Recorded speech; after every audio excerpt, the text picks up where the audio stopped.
Good evening. We begin tonight with breaking news. One signature that could be the first step toward overturning the Supreme Court's landmark Roe v. Wade decision that legalized abortion. One of the most divisive issues in America, abortion.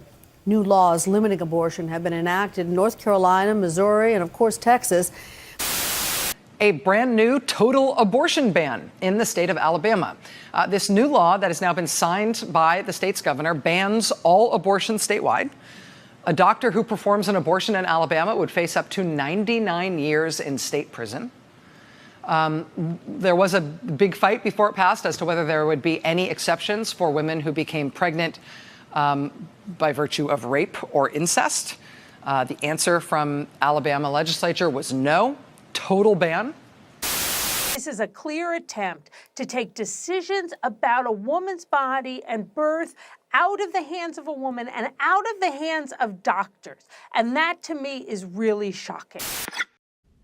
Abortion is a basic healthcare need for millions of women around the world. But while the need for abortion is very common, safe and legal means of this healthcare service are often not guaranteed. The dilemma of women not having access to safe abortions is a looming concern in the U.S. today.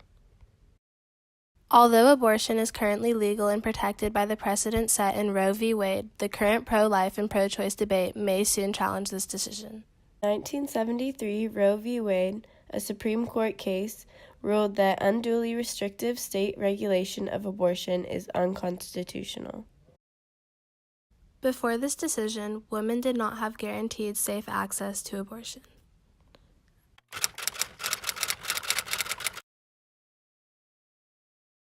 What is your opinion on the current debate on a woman's right to choose?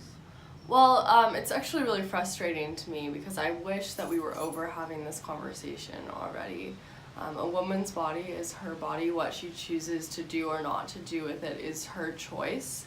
And it's very frustrating to me that men and women, but particularly men, are legislating and trying to control women and their bodily autonomy. Well, I don't think it's really up to the government to choose. I think that it's definitely up to the woman because it's her body. So I think everyone says her body, her choice. So I don't really think it's constitutionally correct for a government to make the decisions about someone else's body.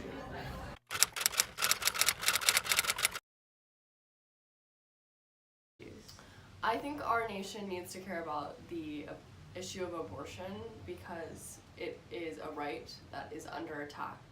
There are states that are trying with their legislation to overturn Roe v. Wade, which has been a statute for many years at this point. And it's a very frightening thing because they all feel very empowered by the fact that our Senate confirmed Brett Kavanaugh to be on the Supreme Court, and now there's actually a chance that Roe v. Wade could be overturned.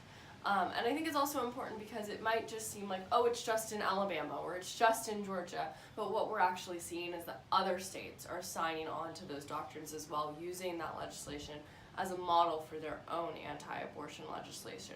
We went to Planned Parenthood to get a first-hand look at the resources that Roe v. Wade made accessible to us. Through this experience, we saw how important these resources are to women across the U.S. If Roe v. Wade was to be overturned, places like Planned Parenthood would not be able to offer safe and legal abortions. It has been shown that this would not result in a drop in number of abortions. It would only lead to women seeking out unsafe means of terminating their pregnancies.